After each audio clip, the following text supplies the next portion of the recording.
Anyway, now I'm going today to do a healing for someone, Catlyn.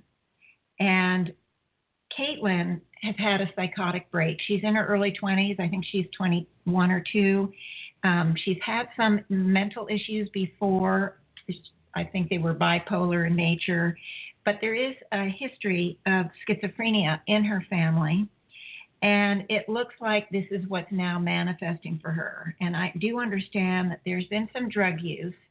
However, it's been recreational, not addictive. So I don't know how much or how little, but it from the sounds of it, it sounds like it's more recreational. She'll go through a phase where she's doing it and then she's not, that kind of thing. But it's not moved into a heavy addiction pattern. I also understand that she had medication for her bipolar situation, but that she went off the medication. Of course, I'm not 100% sure on all of what I've told you. That's the indications that I got, but the person who gave it to me was not perfectly in the know. It was her best estimate or her best understanding of the situation. So, I'm not walking into anything, but it's okay. I'm going in a little blind, so to speak, but it doesn't matter, That's never stopped me before. So that's Catlyn. I'm going to be working on her. We're going to see what happens.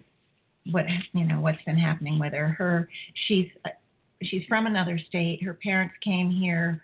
She was put into an institution, a mental institution, to treat the psychotic break. She went into, she had a break with reality, and she's still in it. She didn't really, it's public, not public, but I don't know where she went, but I don't know how good the care was there. And her parents came to bring her back home, and they don't understand either. Her parents aren't very understanding of it. It's just one of those situations where the father's yelling at her to think straight, and she just can't. And it's too bad because there's actual schizophrenia in the family, but there isn't really an understanding of what's happening with her.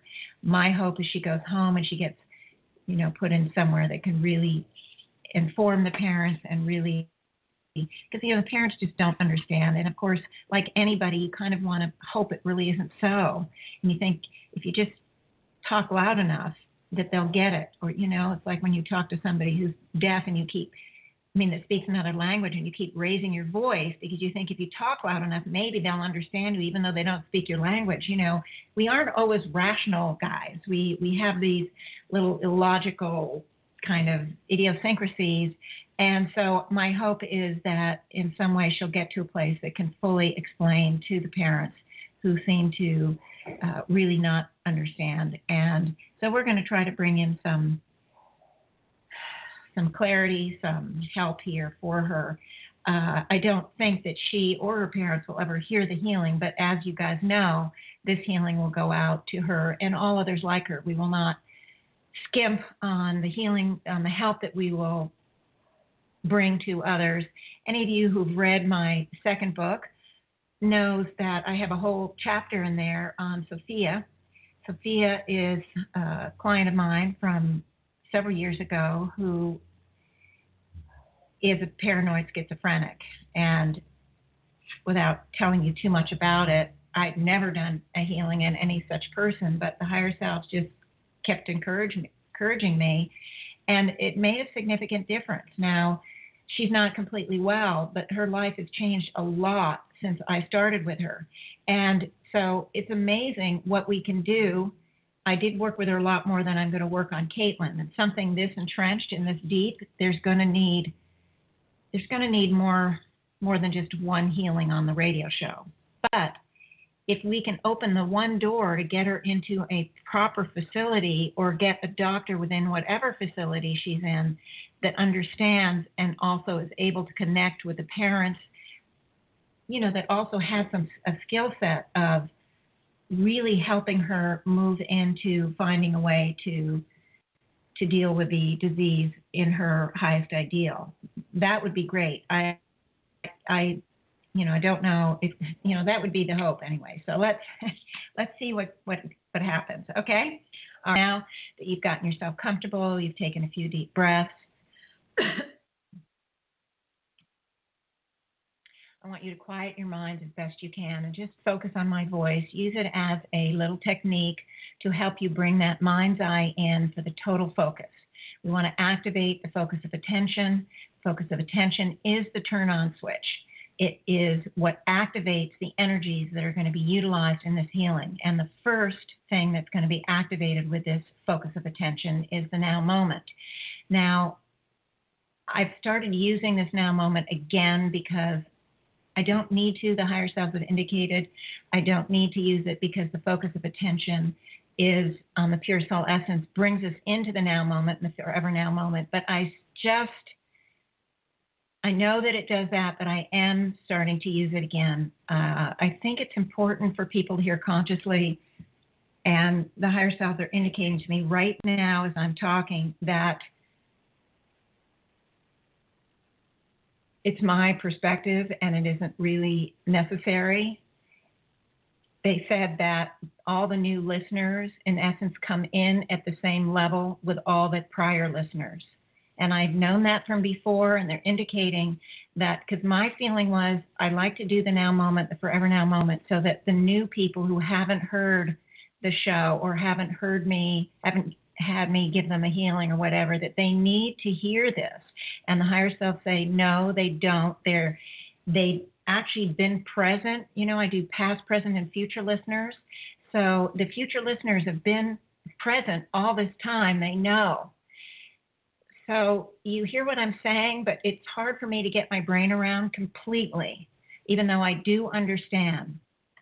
The other reason I do use it, though, is it does give us practice on focusing. So I'm going to go back, and I'm going to discuss this with a higher self another time, but I want to go back and just have you focus on my voice, bring that focus of attention, leave all those thoughts that run through our minds out in the ether somewhere, bring it in, listen to my voice, and focus on the now moment. And as you do that, the now moment is being set up. And as I noticed before, it's set up right away, even as I'm saying it, because the higher selves do bring it in. In any case, so right now,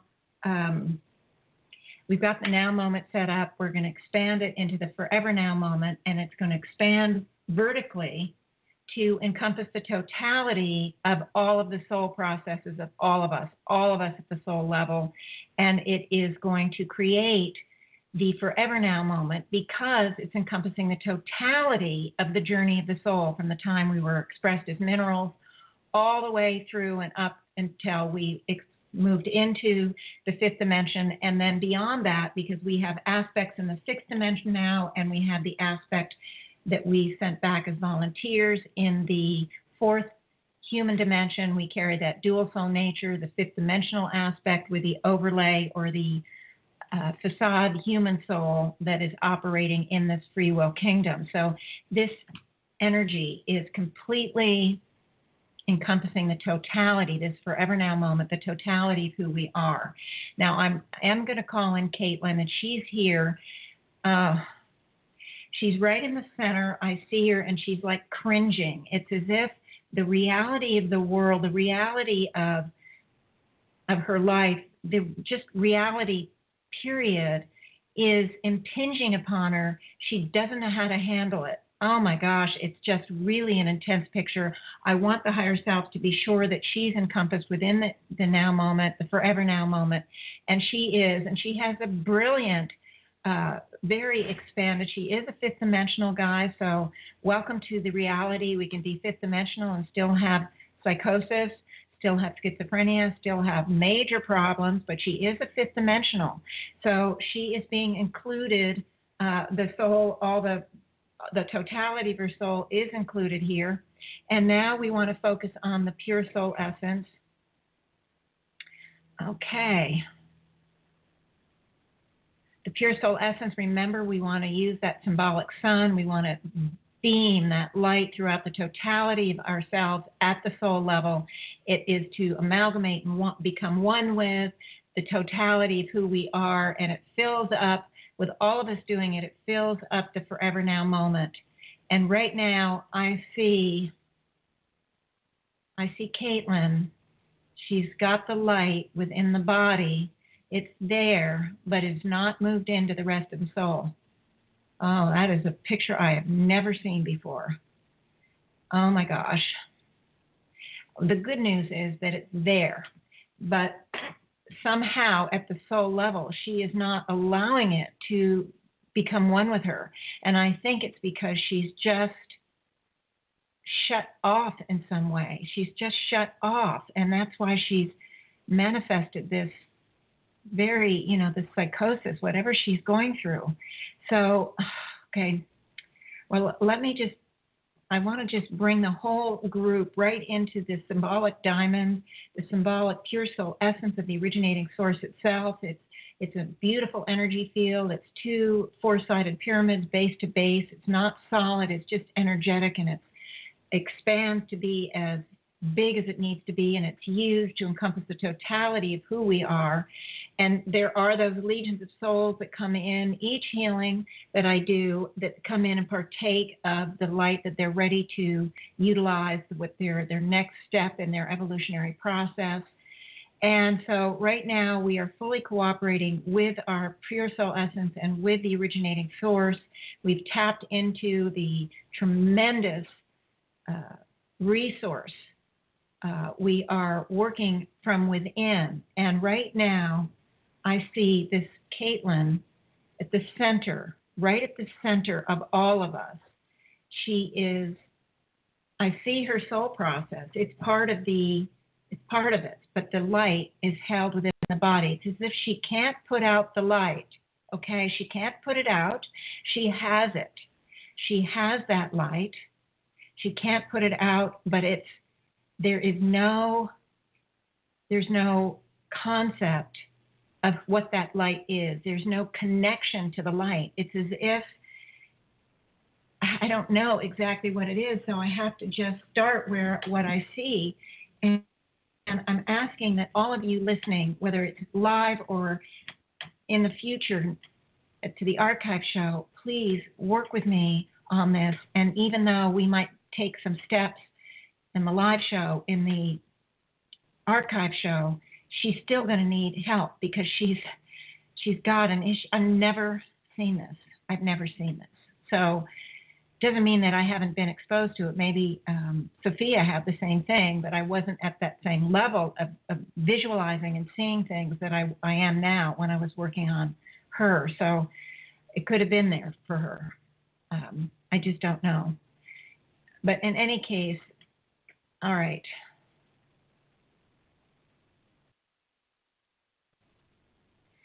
I'm seeing her. She's so cringing. She's so hurting. She's in so much pain. And I really want to just begin with releasing some of that pain. I don't know where else to begin. I mean, having never seen it before, I'm shooting from the hip kind of thing. I'm just kind of guessing. But that's where I see, and I want the higher self to please help me, because that light wants to expand. It's as if it's moving to the very edges of her body, but she's not letting it go past there. But it wants to expand. It can expand. So whatever the issues are for her that are keeping her from connecting with it, keeping her from accepting it, that's a key. She's not accepting it. I just think there's a lot of self-hatred here. I just want to see the higher self. They're indicating that I can just start and she will begin. They are here. I'll tell you who else is here. Aggie is here from Jane and Company, and Aggie she had problems with mental illness too, and so she's got all that empathy, and she is here. So there's a lot of help. The higher self, of course, are supervised Aggie and everybody else from Jane and Company, but Aggie is here. So we want to just let that agony go. I just want her to begin to release the agony and the pain and the suffering. And I do see it coming out. It's streaming out from her 360 degrees around. Now, here's the deal. Her light is within. I'm trying to see what's neutralizing this. Okay, the higher selves are indicating that what I'm seeing is a symbol, and the symbol is that she can't relate to, can't become one with, can't connect with her own light, but that light is hers and it is neutralizing. All right, well, that makes sense. Thank you. Okay, so you guys are on this journey with me. I don't know. So it is moving into her light, although the symbol remains the same. And the higher selves are indicating they're keeping the symbol the same, even though it is her light that's neutralizing it and absorbing it. They're keeping the symbol the same so that I can see the movement or the progress in the symbol. So, but they want to assure me, and I'm assuring you, that what she's releasing is, oh, no, that's interesting, because as she's releasing, her light is actually growing, because it's taking in what she's releasing, and then it becomes the light. Remember, because we never want whatever is neutralized to be free, because then it can tack on to something else. It becomes whatever it touches, and you don't want it to touch something negative. So the light is absorbing it, neutralizing it, and then it becomes the light. And so now I am seeing the light outside of her body. It's now like she has a little bit of an auric field. It isn't really an aura, but, it looks kind of like we see pictures of the auric field. There's a little bit of light past the body. So that's actually already she's making progress. So the agony, I want to do trauma, pain and suffering. There's been a lot of pain for this young lady and so many lives, real difficulties. And so there's trauma. There's, I see her in corners, and there's symbolic corners where she just doesn't know where to turn. There's no help. There's, oh my gosh. There's just no help. She's trapped. There's this feeling of being trapped, literally, by a wild animal. You're trapped, and there's a lion attacking you. It isn't a lion, but that's symbolic of the incredible fear, the incredible feelings of being trapped that she has.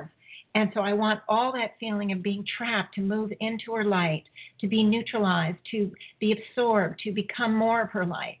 The trap and the fear, and I feel so much on her back, just a lot on the back, because the back is up against a wall, and she's pressing her back as hard as she can, hoping the door will open and she can escape or something. And so the back is full of pain. It just hurts her because she's pressing harder and harder and harder, and it's hopeless. And there's a lot of hopelessness coming up here, and helplessness, and hurt and fear and terror, just absolute terror coming out, just absolute terror. And I want oh my gosh, I want this to be released as much as possible, all this pain in the back. And I want the wall that's there, because now, of course, in this life, there is no wall, right? But in her mind, there is a wall still. That wall is still there. She can't escape. And all of that feeling of helplessness and hopelessness, and the wall, I want it all to be neutralized. I want to call in divine freedom and divine hope and divine love and divine support. And I want her to release as much. Come on, Catlyn, you can do it. Release as much of that pain and that suffering, that hurt, that feeling of being trapped as much as you can. I just feel it up and down the back.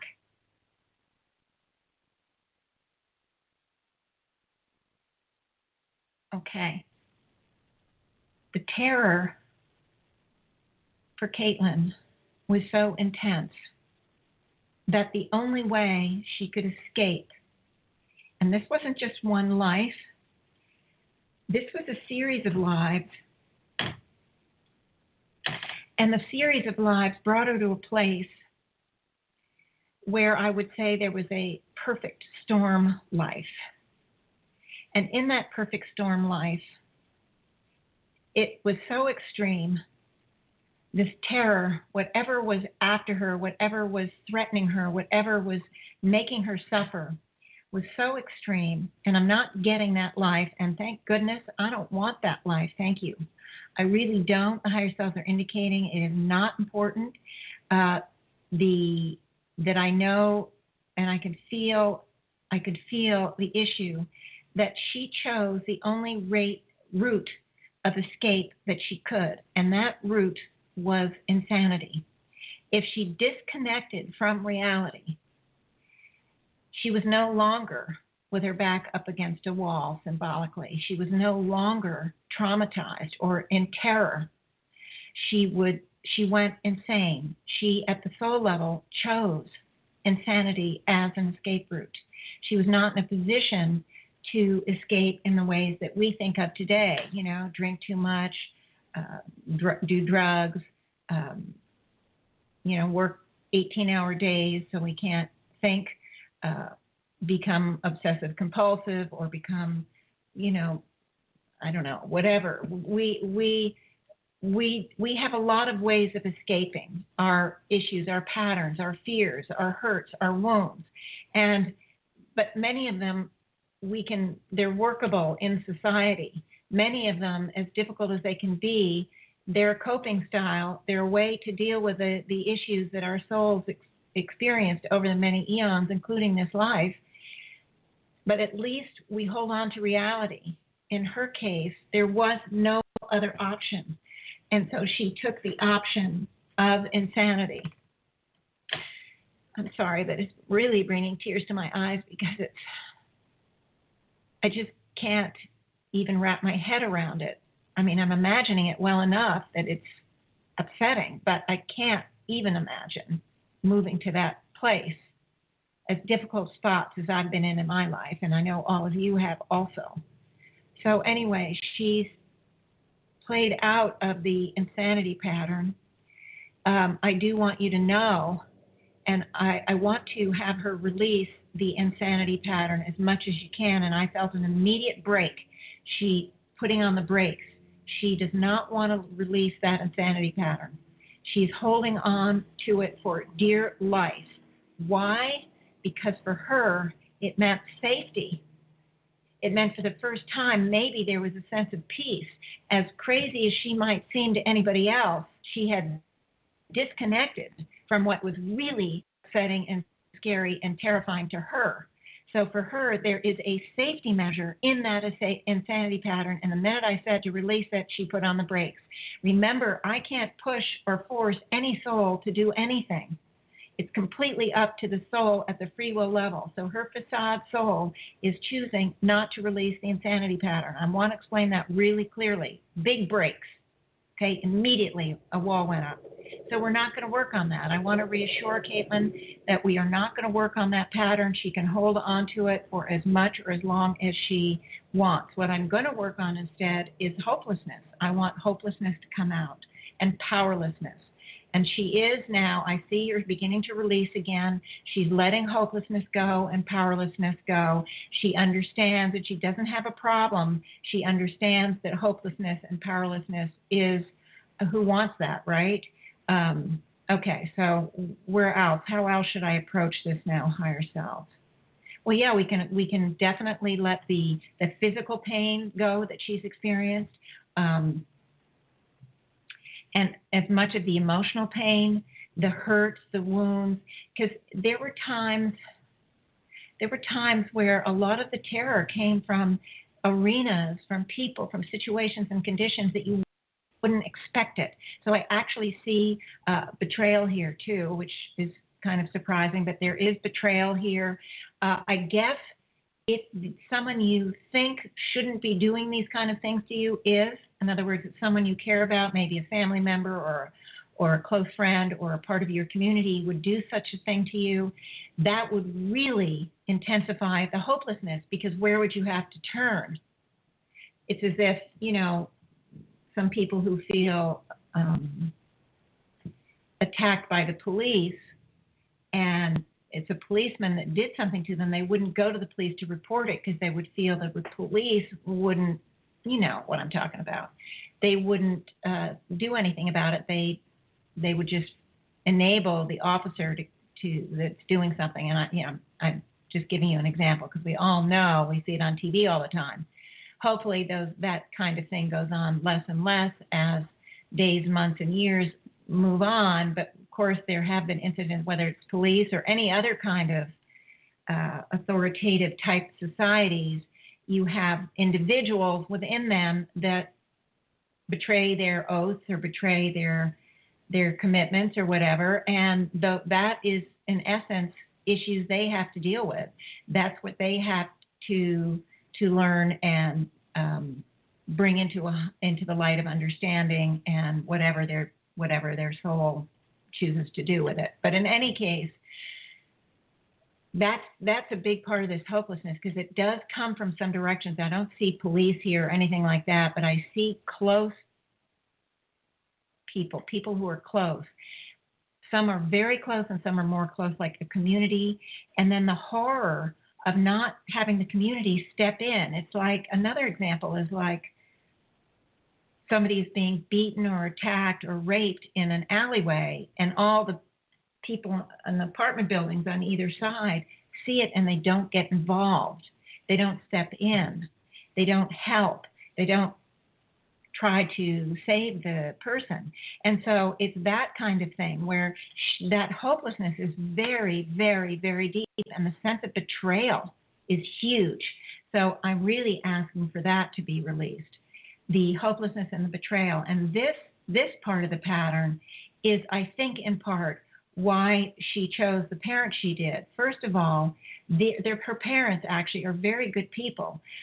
They do carry the predisposition of the schizophrenia. So whether or not she was able to deal with issues before this manifested, she didn't. The pattern has manifested. So I think in part it was that.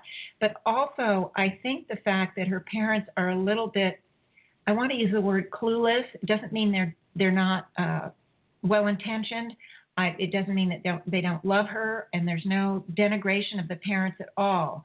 But from what I understand, they don't really, it's very difficult for them to deal with this, and they don't understand it very well. And so they aren't, in a way, they are reflective of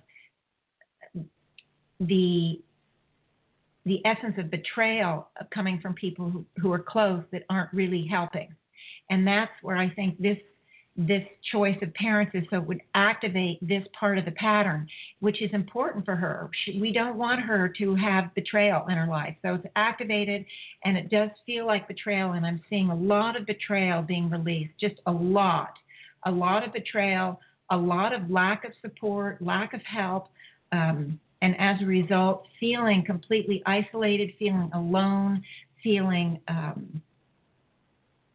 again, the helplessness, that just keeps coming up, and she's releasing a lot of it. Now, as it moves out, I'm checking back with a symbol. The light is growing. The light is growing around her. But there's still a disconnect to the pure soul essence, as if she's still disconnected from it. It's growing. I can see it growing, but she's still sort of keeping it.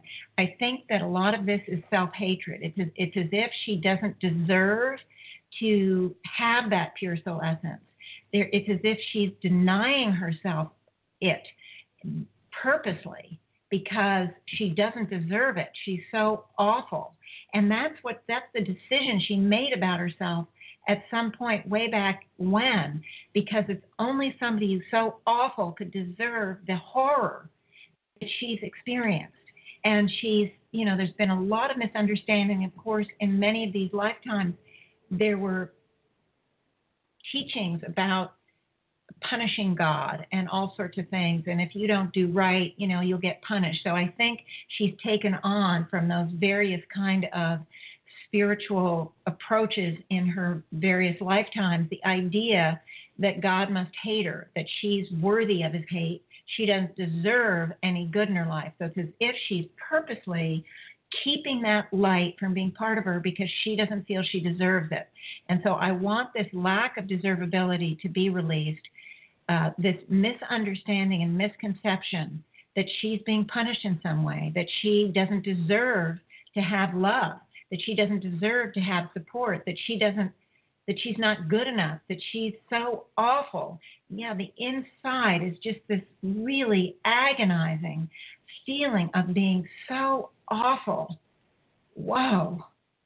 The self-hatred is intense. But here's the deal. It is beginning to release some of that wall around the light. and I want to activate this divine love, divine forgiveness, and divine clarity of vision and expanded perception. She needs this expanded understanding to help her see that she is worthy. She is deserving. Every soul is deserving. And that what she was taught, what she came to believe, was really a false belief. It was a misunderstanding. And I want her to release all of that as much as she can. Wow. And I am seeing the wall around the light dissolve. I see it dissolving, guys. I'm so happy. I'm sorry to cry on the air, but I can't help it. And there's just, it kind of reminds me when the sun comes up over the horizon and it's kind of cloudy or misty or foggy around, like over a lake or, fog over the ocean. And then when the light starts to penetrate, you just sort of see little beams or little rays coming through. And then it gets bigger and bigger as the light actually kind of burns off the fog. That's what I'm seeing. And of course, the wall around her is very different, but it is, it still is like it's dissolving. The light is dissolving and being able to move through it. And she's able to face her light, and it's actually blinding her. She is being blinded, and she's turning away from the light. She's not shutting it off, but she's like, oh my God, what is that? It's as if it's been so long since she's really experienced and allowed herself to connect with her own inner light. Oh, and she's just struggled so hard. Oh my gosh. Okay, just a whole bunch of new stuff came in. Okay, so right now she's turning away. What she did to sort of deal with the disconnection from the light is that she actually had a big pretense, I would say. A big, part of her coping style was to pretend that she was she knew she was pretending. Okay, some of this was conscious. Pretend she was a good person. She didn't believe she was. So all of this, intention that she would talk about was really trying to convince herself of it rather than anybody else. And she had a persona or a pretense, a sort of a facade of pretending she was good, pretending of this, that, and the other. Now, underneath, she really did have good intentions, but it was blocked off. So what's happening now is what's being burned away is a lot of the pretense, a lot of the facade, a lot of the persona that she saw other people do, and she tried to copy it. But she was just so messed up in a way, so disoriented, so lost that it just came across as being, I don't know. I mean, I don't know exactly how it came across. I think sometimes it came across well, and sometimes people would look at her because it just had elements of pretense, copying other people, lack of authenticity, just sort of speaking the words but not really having the connection behind them. And so what's happening is a lot of that pretense is being burned away like it's the fog, and it's covering up the real light. And now I see her from turning away. It's as if she's looking back to the light. She's able to turn now to look at her light and to accept it is her. This is real. This isn't fake. This isn't false. This is who you are. And she's kind of in a state of stun, like a deer in headlights. It's sort of perfect analogy because it's like the light has blinded her.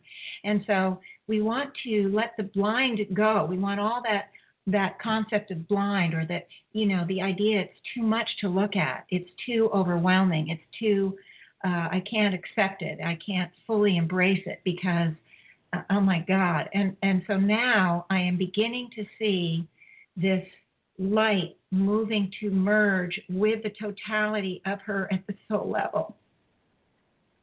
It's expanding past the body. it's going, down and up. It's sort of going into the past nows and the future nows. And but I'm having a problem here. I'm experiencing something from her related to the back. And so there's a lot of darkness still up and down the back, the center of the back. And I want everybody to focus or help focus the light on that spine. I'm going to talk to Catlyn and say, hey girl, let's bring some light into the back. Remember, this is the area that was so sensitized symbolically with the back up against the wall. And this is the area that is holding on to the insanity pattern. This is the area of the last hope. The last best hope was to go insane when life got too hard and you just couldn't deal with it. And so I am seeing now some light moving into and neutralizing what I would call hooks. It's as if that insanity pattern is got itself hooked right around each vertebra, all around, up and down the spine, around the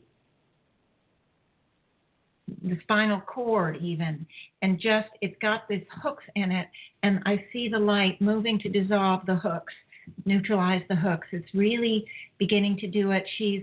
It's very slow because this is part of the pattern that she resisted it before we kept moving forward with it. She resisted this, as you recall. So she's not letting this go real easy, but I do see some movement on it. I do see some movement. The part that's most tenacious is right sort of at the mid-back, right under the shoulder blades, an inch or two. And so I want to check and see what that is.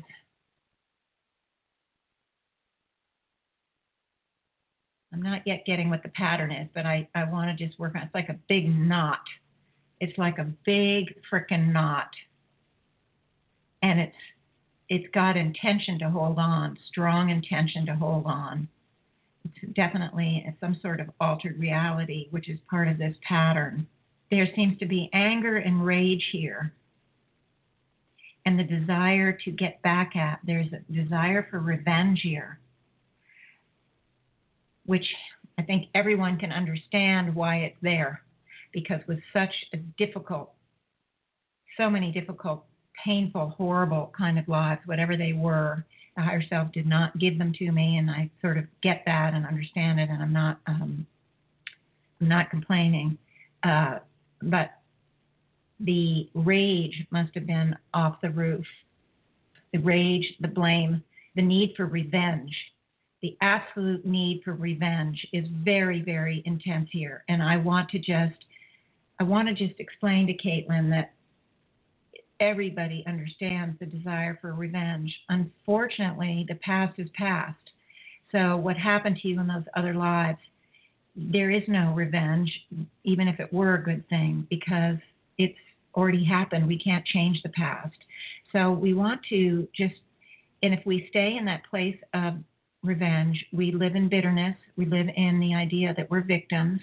And you yourself have showed us today that you aren't a victim, that you have the courage, that you are stepping forward, that you are letting this incredibly difficult pattern go, and you're moving into the driver's seat. You are taking responsibility.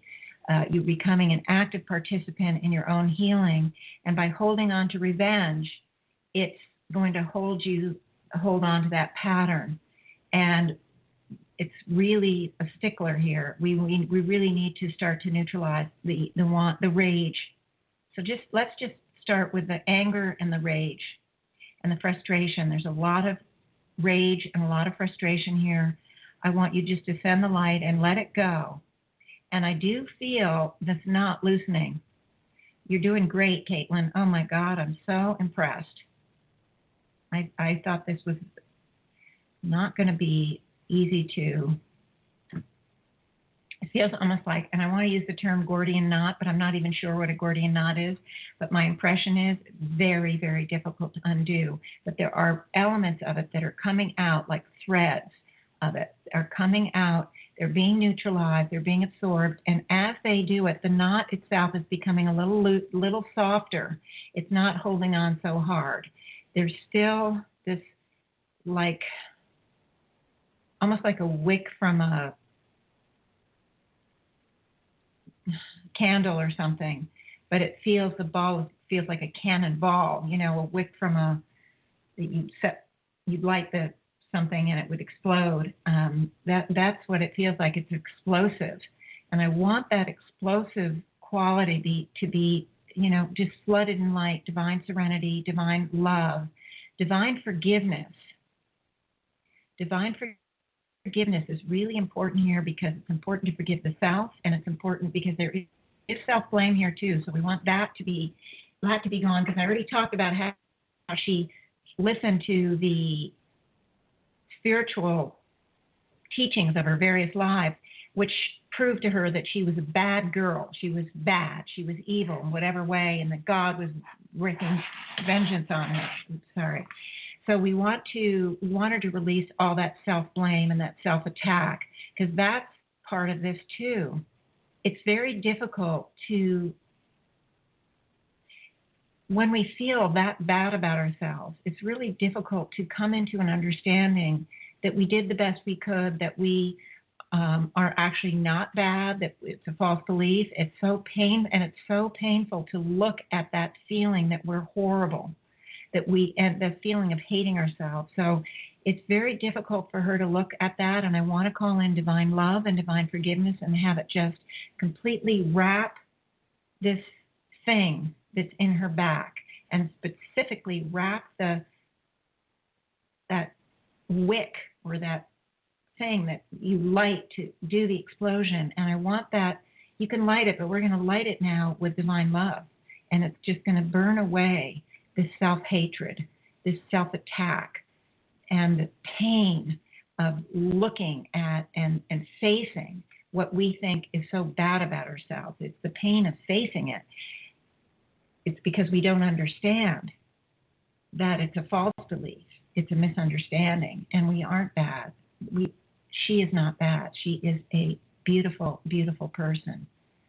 Okay, so I am seeing a shift in the pattern. There's a lot of light now coming in through the back. I do still see some of this Gordian knot thing, or whatever image it is. There's still something. It's now smaller, though. It's much smaller. Looks like a cherry bomb in the back.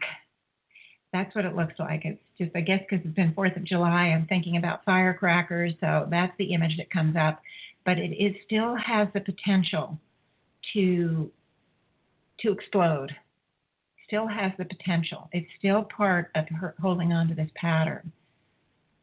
I want to try once more on the insanity issue, and I'm going to ask her if she's ready to let go of some of the insanity pattern.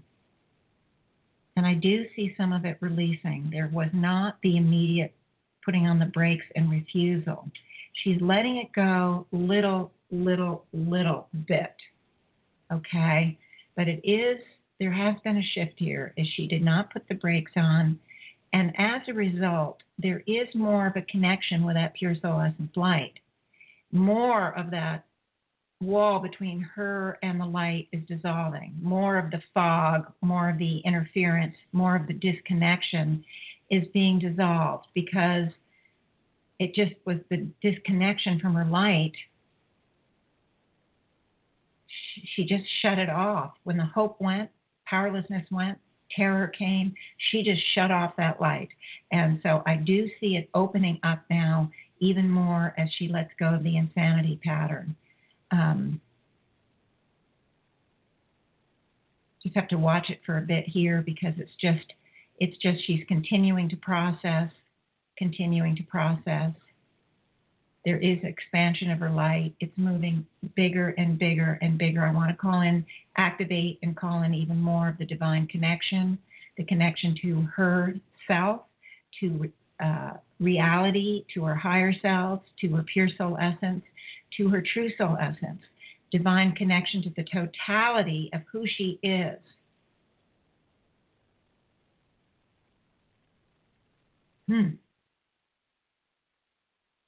It's so much better. I only see that the wall right up and down her sides it seems to be gone. She's now connected more to the torso with the top of the body and the head. The light is flowing very well there.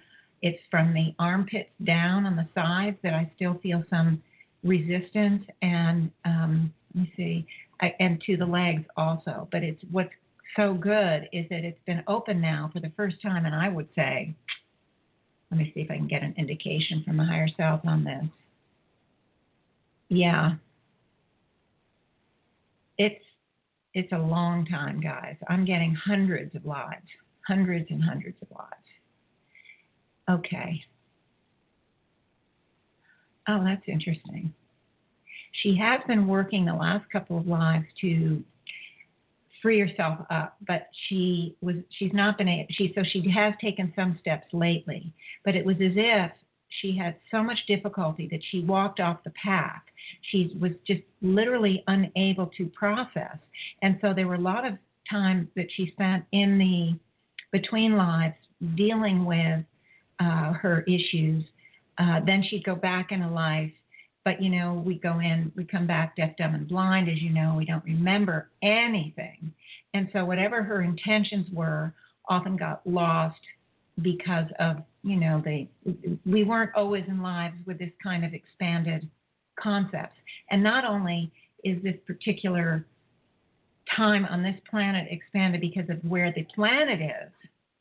Now, other planets around the universe have certainly been here, so this isn't the only one. But we're also in the middle of that evolutionary thrust, and I can't tell you how major an effect that is happening on the entire universe, known and unknown, and every single soul. And I keep telling you guys this because originating source is speeding up, ready to make its own evolutionary jump forward. And so we're moving at more expanded frequencies than ever. Okay, so this has been a big opportunity for her to really get some serious help on this planet. There is serious help here, and I happen to hear about her. I've met her once. I happen to hear about her through whatever connection, and they came to me and said, please, could you do this healing? And so I did, and so here we go, and here we are. So anyway, there is a tremendous shift for her. And I want to call in divine understanding and divine connection, too, with the parents. The parents have just moved in, so we want them to be fully amalgamated. The higher selves have said absolutely they are, because they were always going to be part of the healing. I just didn't know. So they were amalgamated right at the beginning. And the parents actually are very well-intentioned, but they have their own blinders, their own limiters, and have not been able to, up to this point, really been able to process, understand, and respond to the trouble their daughter is in the way that at the inner levels, at the soul level, they would like to. So at the soul level, they want help. They want to move past their limiters. They want to be more effective. They want to understand more. And so I'm asking that we just help them begin to release into their own light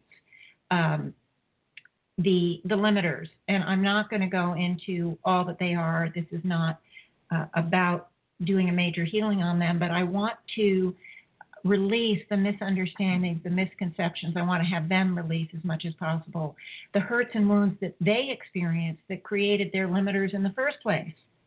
So they aren't bad people. They are not fifth dimensional, interestingly enough.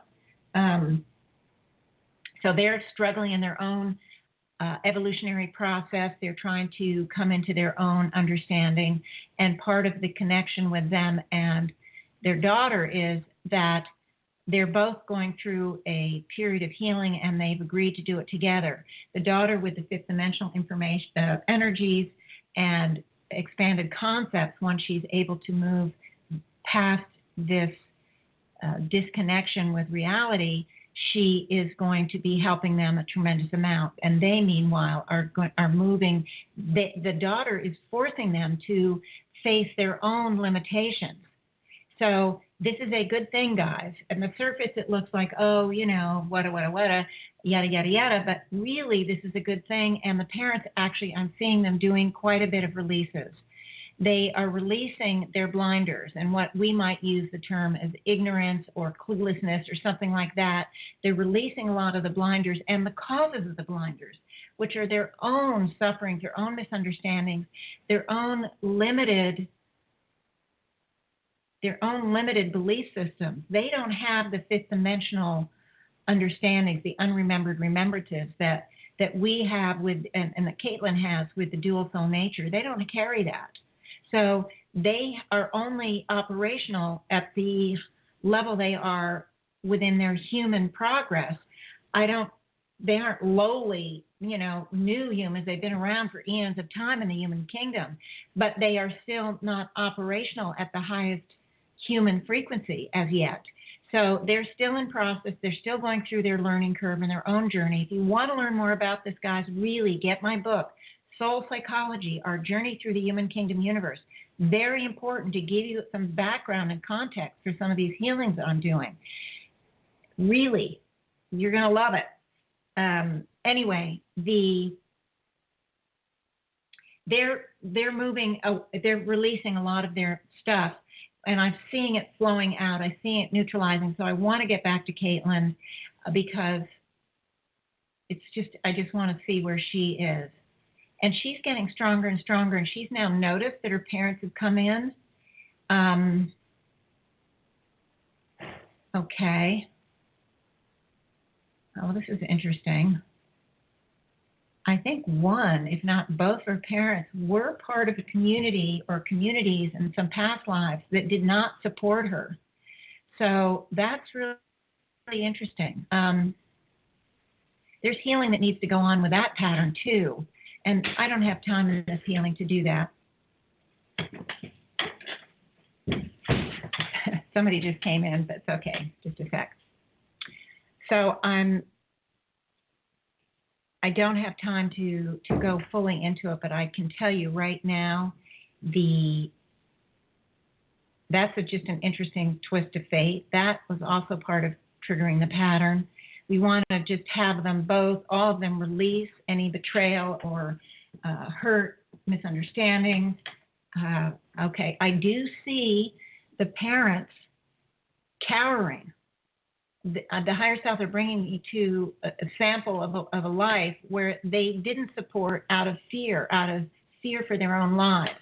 So, but Catlyn would have only experienced it as betrayal. Well, why didn't they come and help me? She was in such trouble herself. There was no room for her to empathize or figure out the situation with the parents.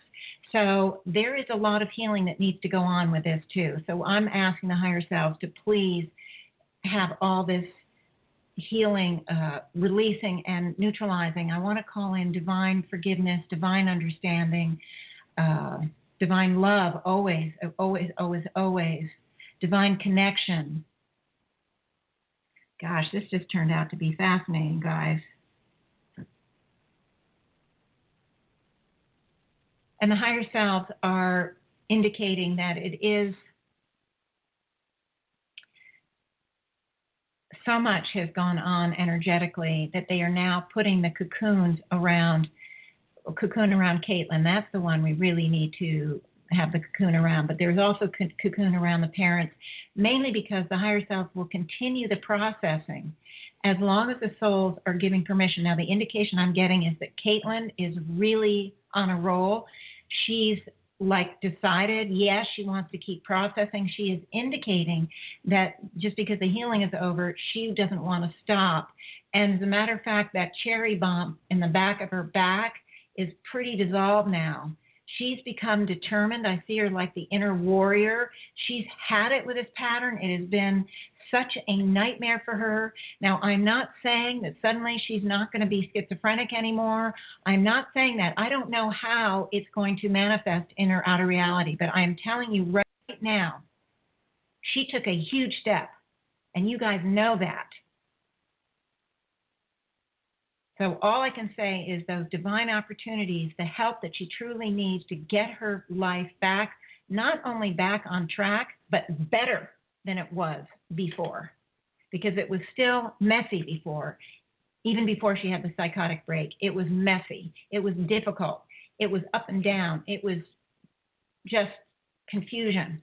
And so it's going to come back better than before, definitely. And she's determined, and I see the higher self want her in the cocoon because they want to continue to work with her now that she's. You have to understand that the higher selves have been trying to help her by impress. They can't trespass because it's fifth dimensional aspect from the divine will level. They can't trespass. They can't force her to do anything. They can only impress.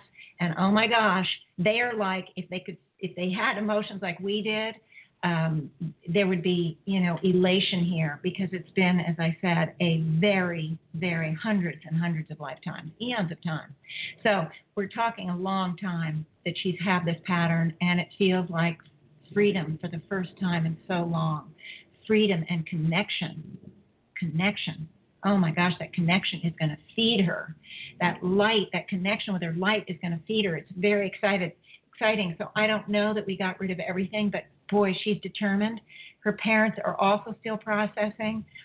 They are not quite as clear. They don't have the benefit of the unremembered remembrances that Catlyn has, but I do feel like they are going to take some steps forward. Some of their blinders will definitely be are definitely been neutralized. So let's just hope and keep our fingers crossed. If I get any feedback at all from the mutual friend, I will certainly let you know.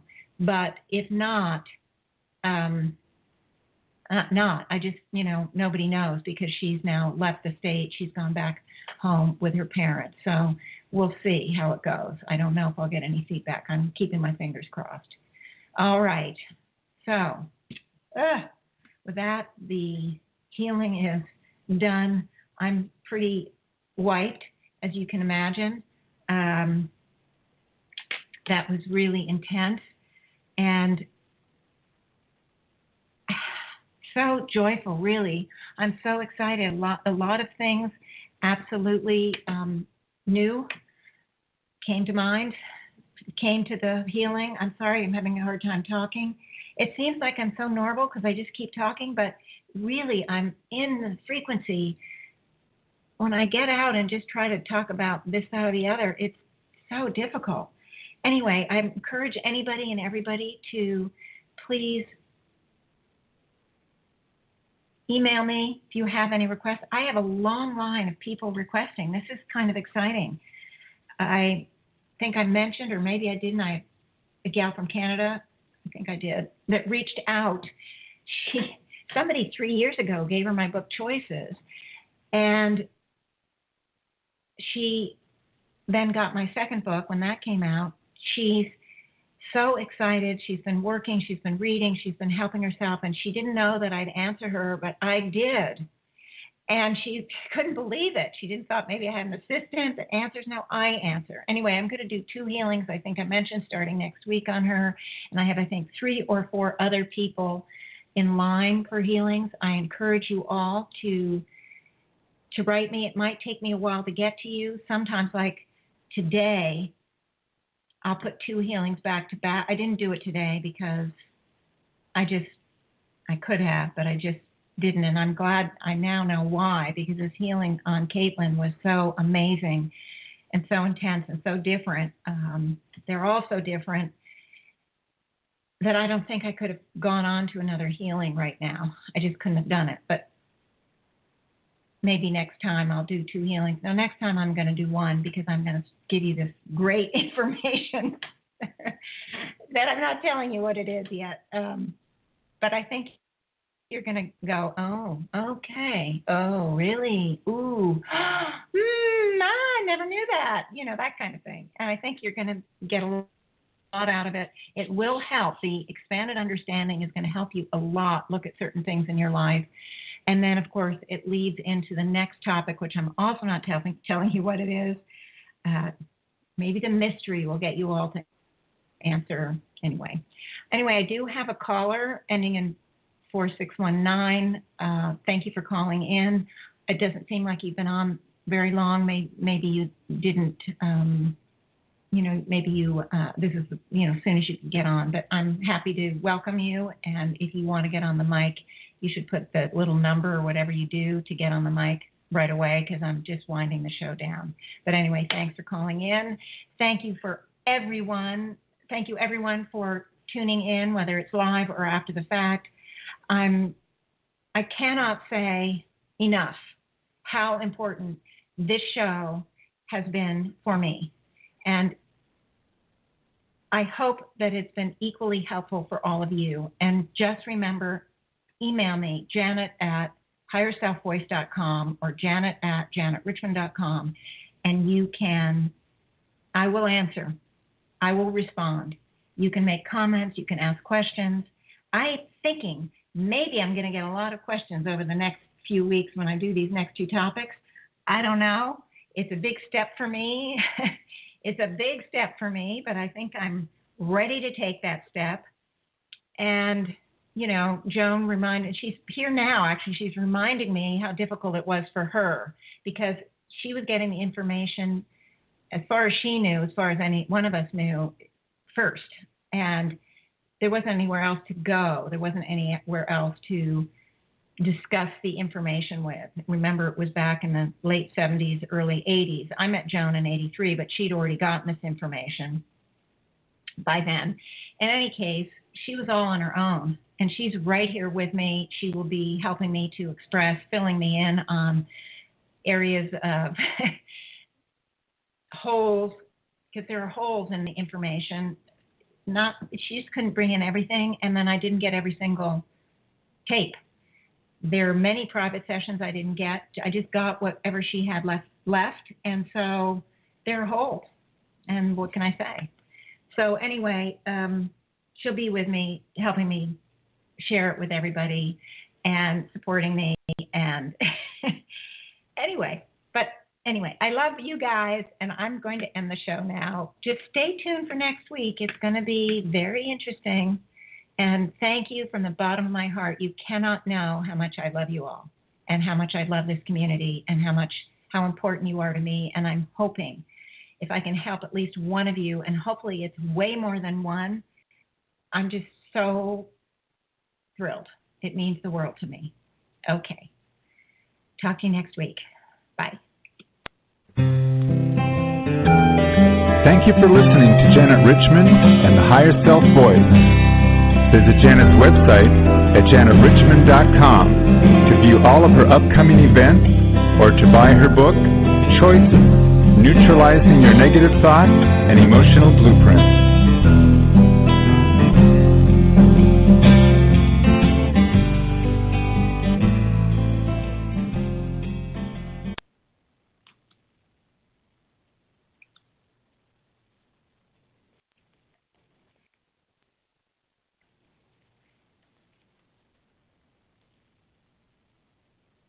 A Napa guy knows not to judge a man by his car's multicolor paint job or absence of modern gadgetry.